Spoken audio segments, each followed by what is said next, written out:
आगे की कहानी विस्तार से जानते हैं। निधि की शादी उसकी सौतेली माँ ने अपने से बड़े उम्रदराज इंसान के साथ कर दी। निधि की उम्र करीब 12 साल थी और आशीष की उम्र 35। निधि को यह रिश्ता बिल्कुल भी पसंद नहीं था।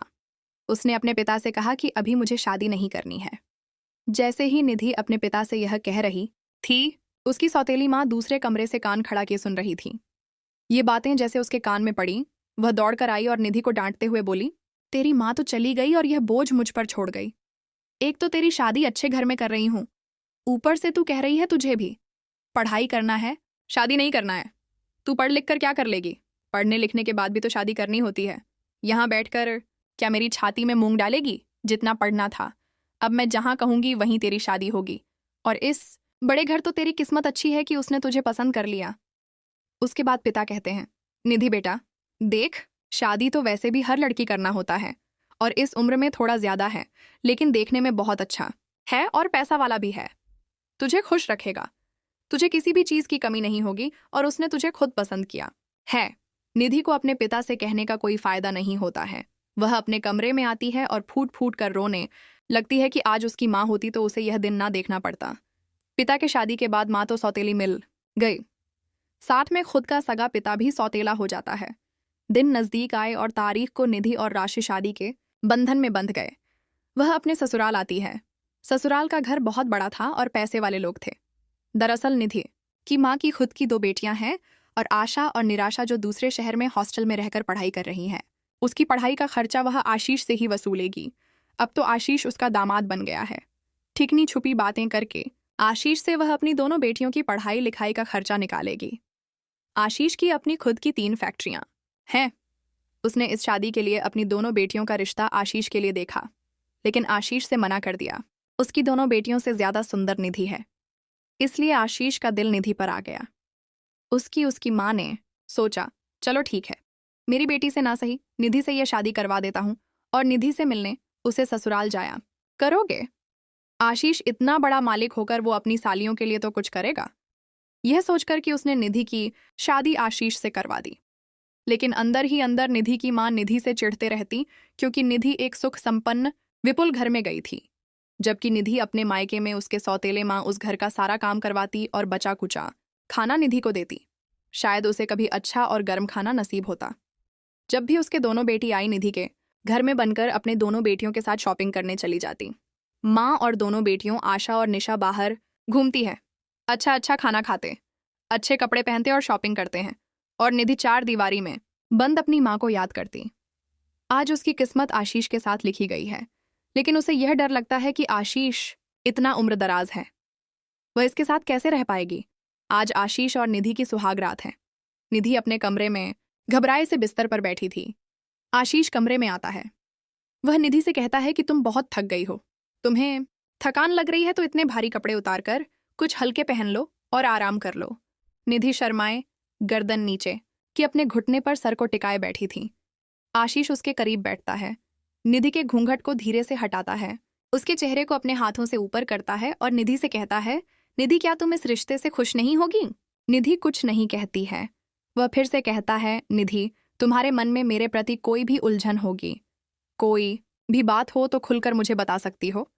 निधि के होंठ कांपने लगते हैं, उसकी आंखें बंद थीं, घबराहट से उसका पूरा जिस्म कांप रहा था। आशीष निधि को बिस्तर पर लेटाता है और एक किनारे वह खुश हो जाता है।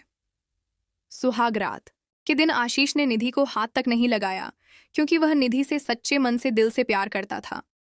बीच रात में निधि की नींद खुलती है तो वह देखती है आशीष एक किनारे सो रहे हैं और वह दुल्हन के कपड़ों में किनारे बिस्तर पर सो रही है। कब उसे नींद लग गई। उसे कुछ पता लगता है कि आशीष ने उसके साथ सुहागरात नहीं मनाई। वह सुमंजर में पड़ जाती है। सुबह होती है। जब उसकी नींद खुलती है तो वह देखती है कि आशीष बिस्तर पर नहीं है। वह कैमरे से निकलती है, इधर उधर नजरें घुमाती है, लेकिन आशीष उसे कहीं नजर नहीं आते हैं। उसकी सासू माँ कहती है कि आशीष सुबह उठते ही तैयार होकर फैक्ट्री चला गया है। आज उसे उसकी फैक्ट्री में कुछ जरूरी मेहमान आने वाले हैं, इसीलिए उसे अटेंड करना जरूरी था। निधि अपने कमरे में आती है। घर में नौकर चाकर लगे थे। थोड़ी देर में वह देखती है उसकी बाबूजी उसके ससुराल आते हैं। वह अपने माँ बाबूजी के पैरों को छूकर प्रणाम करती है। उसकी माँ निधि से कहती है, देख जिस घर में तू शादी कंशे से मना कर रही थी, आज उस घर में आकर कैसे निखर रही है। तेरे भले के लिए ही मैंने कहा था और तू मुंह फुलाकर बैठी थी। निधि सौतेली माँ चारों तरफ नजर घुमाती है। घर इतना शनादार था कि वह देखकर चौंक गई। वह मन ही मन कुलर रही थी कि आशीष निधि की जगह मेरी बेटी आशा काश इस घर की बहू होती तो इस राजघराने की बहू कहलाती। लेकिन आशीष की पसंद तो निधि थी। वह शाम तक रुकते हैं, आशीष फैक्ट्री से आते हैं और उसके माँ बाप उससे मिलते हैं। उसके गला साफ करने की आवाज़। सासू माँ की कमर में दर्द होने के कारण वह ज्यादा देर बैठ नहीं सकती थी, जिसके कारण वह अपने कमरे में चली गई। उसके निधि के बाबूजी भी मेहमान वाले कमरे में जाकर आराम करने लग गए। मौका देखकर निधि की माँ आशीष से कहने लग गई, बेटा आपकी दोनों सालियां आपको तो पता है दूसरे शहर में पढ़ाई कर रही है, 2 लाख जमा करना है, यदि नहीं किया तो उसकी पढ़ाई अधूरी रह जाएगी। अब कहाँ से लाऊं?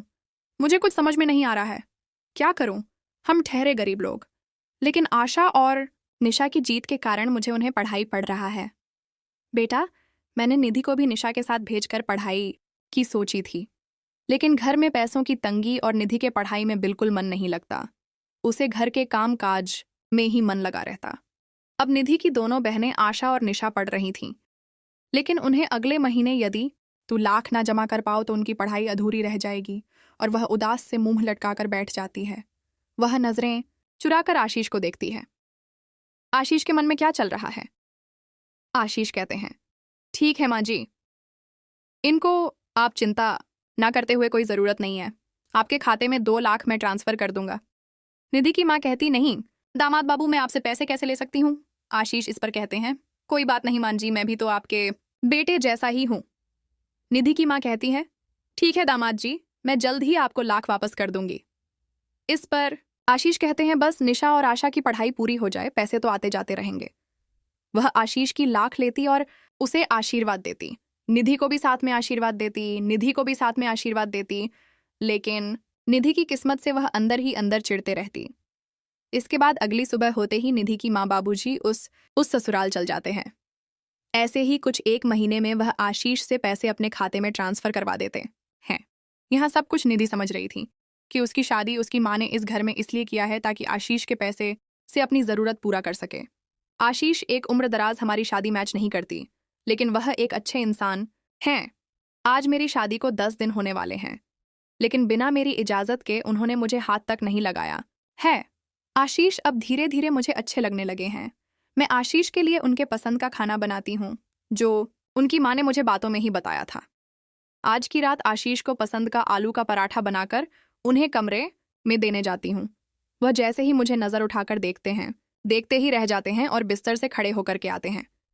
निधि, आज तो तुम बहुत खूबसूरत लग रही हो, और ये आलू का पराठा, अरे ये तो मेरा फेवरेट है, ये तुम्हें किसने बताया? और मेरे हाथ से लेकर प्लेट खाने लग जाते हैं, जैसे एक कवर अपने मुंह में डालते हैं।